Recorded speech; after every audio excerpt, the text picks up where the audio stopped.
Halo, assalamualaikum warahmatullahi wabarakatuh. Jumpa lagi bersama saya di channel Mas Vincent. Oke teman-teman, di video tutorial kali ini saya ada kulkas Polytron 2 pintu. Nah ini ya, ini kulkas Polytron 2 pintu. Kemudian ini udah pernah diservis, udah diganti semuanya, udah pernah juga, tapi tetap tidak dingin ya. Nah ini sekaligus saya akan menjawab pertanyaan teman-teman semua. Kemarin ada yang bertanya, Bang, kenapa kulkas saya itu tidak dingin atas bawah ya. Kemudian saya mengganti sensor defrost ini, sensor defrost, kemudian timer juga ya, kemudian heater semuanya udah pernah diganti katanya. Hanya saja di bagian kipas belum pernah katanya. Nah, masalah yang seperti ini teman-teman.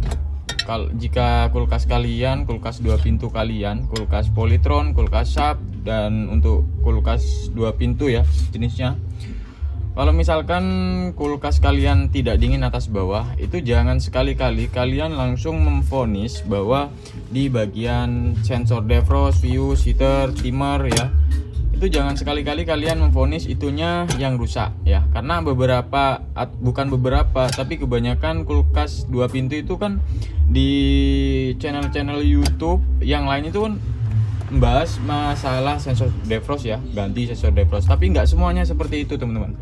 Jadi kerusakan itu beda-beda ya.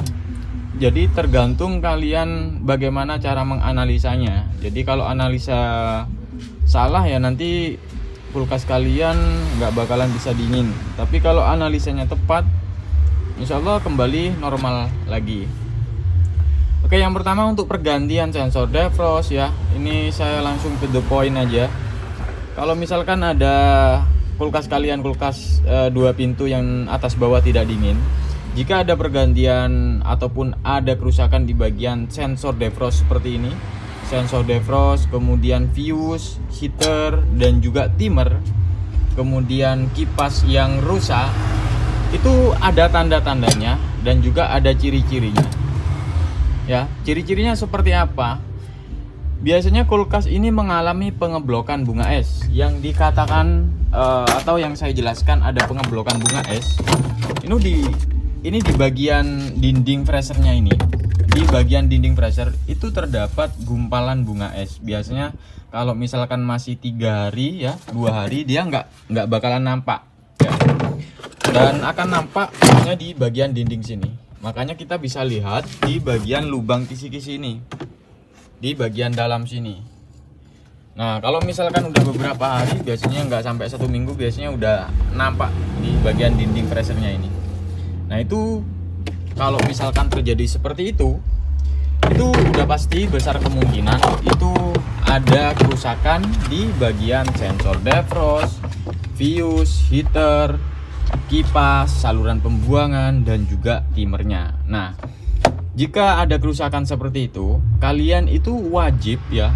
Jadi jangan satu persatu, wah coba ganti ini aja, wah coba ganti ini aja. Itu nggak bisa seperti itu teman-teman.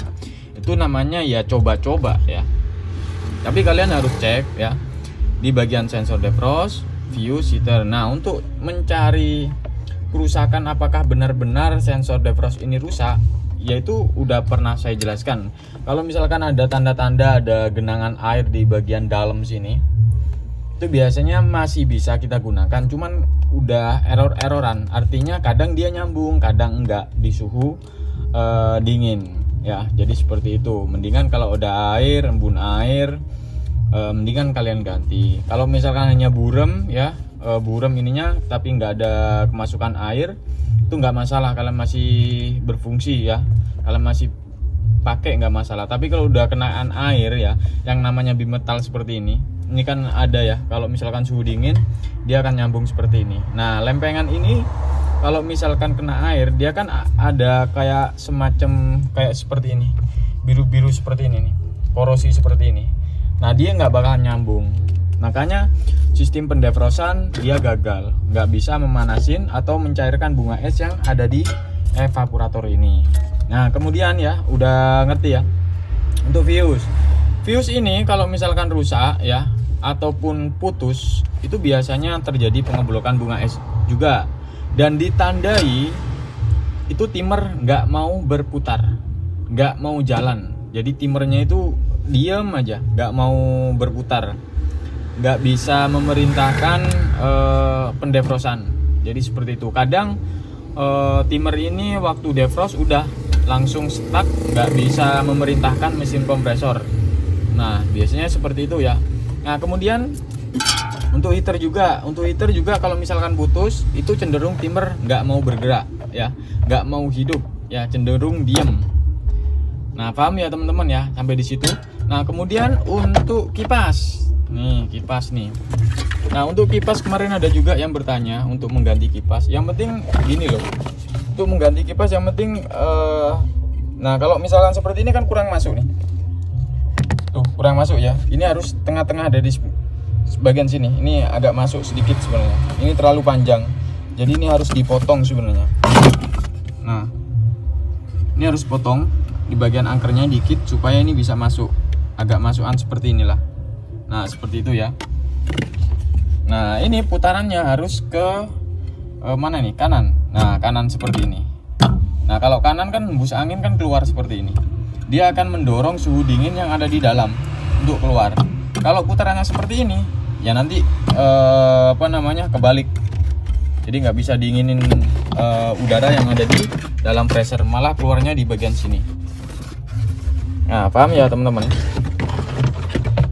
Kemudian yang berapa nih, 1, 2, 3, 4, 5. Tuh, yang kelima ini saluran pembuangan harus kering, harus lancar. Kalau nggak lancar terjadi pengeblokan. Kenapa bisa terjadi pengeblokan walaupun di bagian sensor defrost view semuanya udah normal?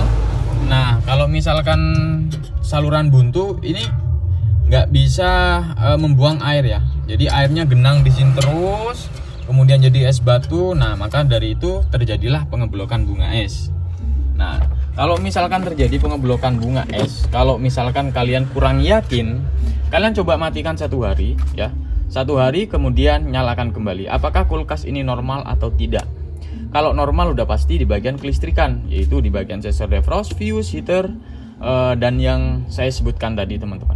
Nah jadi seperti itu ya, itu cukup mudah banget sih sebenarnya. Kemudian untuk masalah timer, oke, untuk masalah timer nih kalau masalah timer ini kemarin udah berkali-kali saya terangkan ya. Kalau timer itu harusnya berputar. Nah ini nggak boleh ada kesalahan dalam pergantian timer, karena timer itu kan ada 1/3 dan juga yang 1/4. Jadi harus kita sesuaikan. Kalau misalkan kulkas Polytron ini dikasih 1/4 ya nggak masuk, karena ya jalurnya beda untuk timer. Untuk kulkas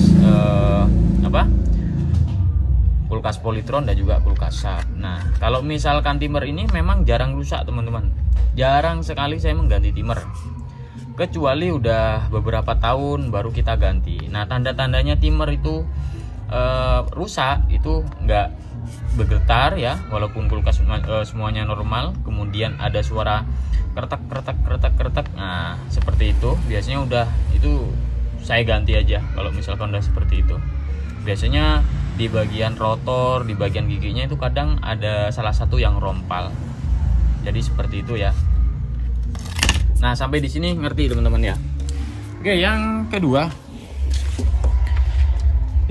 adalah bang, kulkas saya itu atas bawah nggak dingin, kenapa ya? Nah terus saya cek juga tidak ada pengeblokan bunga es. Kalian coba buka sama seperti ini, kalian buka aja, kemudian kalian nyalakan, kalian tunggu 5 menit. Apakah ada bunga es seperti ini? Ada bunga es keseluruhan semuanya ya. Nah kalau misalkan bunga es ini seluruh ada dalam jangka 5 menit ataupun 10 menit, itu berarti terjadi pengeblokan. Tapi kalau kalian nyalakan kulkasnya tapi nggak ada bunga es sama sekali, hanya di bagian ujung saja, itu berarti freon itu habis teman-teman. Jadi seperti itu. Nah kalian harus cek kebocoran, kemudian langsung isi freon juga bisa, tapi saya sarankan cek kebocoran dulu baru isi freon. Nah, jadi seperti itu ya. Tapi kalau misalkan hanya separuh, misalkan kalian coba flashing aja untuk evaporatornya, baru kalian isi freon lagi ya. Sampai di sini ngerti teman-teman ya. Oke, mungkin itu aja teman-teman untuk video tutorial kali ini. Semoga video ini bisa bermanfaat untuk teman-teman semua. Jangan lupa untuk like, share, dan subscribe. Assalamualaikum warahmatullahi wabarakatuh. Sampai jumpa di video selanjutnya.